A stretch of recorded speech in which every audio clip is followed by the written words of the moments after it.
영국의 BBC, 타임지, 워싱턴 포스트, 월스트리트 저널, 이들 세계 유명 언론은 지난 1000년간 인류 문화사에서 가장 위대한 발명으로 금속 활자를 꼽았다.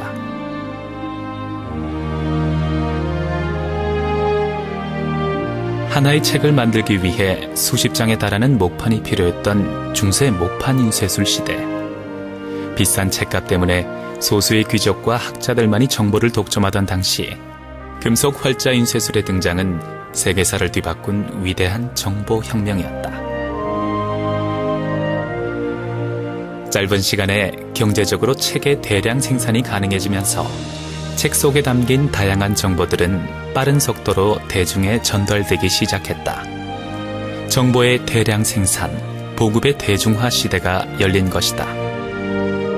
이 정보혁명을 기반으로 서구 사회는 르네상스, 종교개혁, 산업혁명, 시민혁명 등의 대격변기를 맞이하게 되었고 인류 역사에 가장 큰 변화를 가져왔다.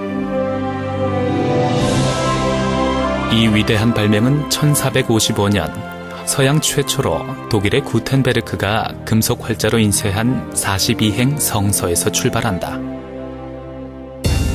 하지만 1900년 파리에서 개최된 세계 만국 박람회장에서 낡고 오래된 책 한 권이 전 세계를 깜짝 놀라게 한다. 박람회장 한국관에서 전 세계에 처음 소개된 동양의 금속 활자 인쇄본.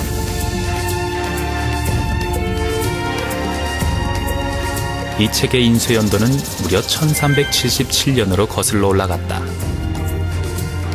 구텐베르크의 42행 성서보다 78년이나 빨랐던 것이다.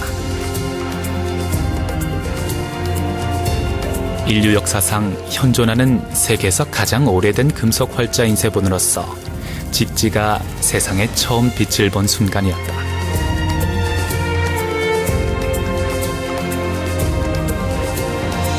고려가 금속 활자 인쇄술을 창안하고 발전시켰다는 기록은 서양보다 200여 년 이상 앞선 1200년대 초부터 발견되고 있다. 고려의 금속 활자 인쇄본 직지의 발견은 세계 문명과 역사를 뒤바꾼 위대한 발명으로 손꼽아온 금속 활자 인쇄술이 서양에서 발명되고 전 세계에 보급되었다는 기존의 학설을 정면으로 뒤집는 놀라운 사건이었다.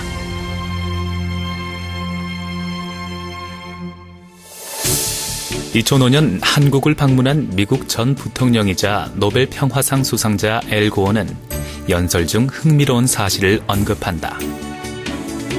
세계 최초로 발명한 구텐베르크의 금속 활자 인쇄술이 당시 한국을 방문한 교황 사절단으로부터 전달된 기술이라는 것이다. 엘 고어는 그 사실을 스위스 인쇄박물관을 통해 확인했다고 주장했다.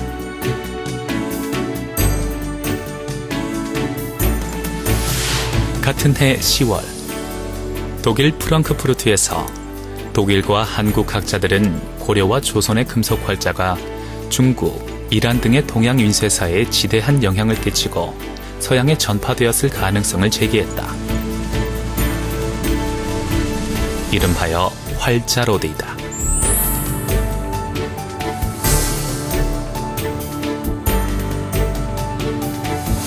책을 만드는 일에 종사한 적이 없고 금속 세공 기술자였을 뿐인 구텐베르크가 활자 인쇄에 대한 기반이 전혀 없던 유럽에서 20년 만에 단독으로 금속 활자 인쇄술을 발명해낼 수 있었을까?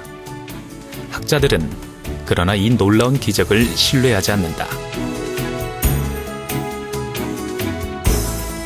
때문에 고려가 발명하고 조선이 발전시킨 금속 활자 인쇄술이 여러 중간고리를 포함한 실크로드 북쪽 루트 초원의 길을 통해 티무르 제국 수도 사마르칸트로 전달되고 그것이 다시 서방으로 전달되었을 것이라는 설에 무게를 두고 있다.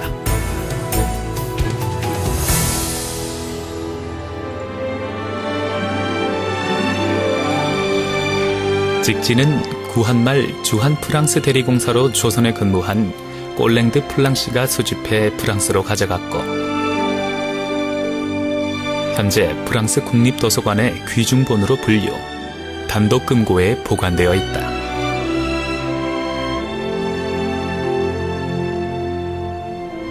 2001년 유네스코 세계 기록유산으로 등재된 직지는 일찍부터 금속 활자를 이용해 책을 인쇄해낸 한국인들의 가장 소중한 기록문화유산으로 프랑스로부터 직지를 찾기 위해 끊임없이 노력하고 있다.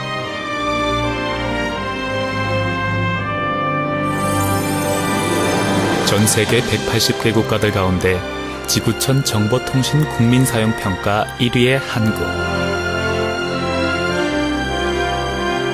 IT 최강 한국의 저력은 세계 최초로 금속 활자 인쇄소를 발명해낸 정보지식혁명의 위대한 유산, 직지로부터 시작되었다.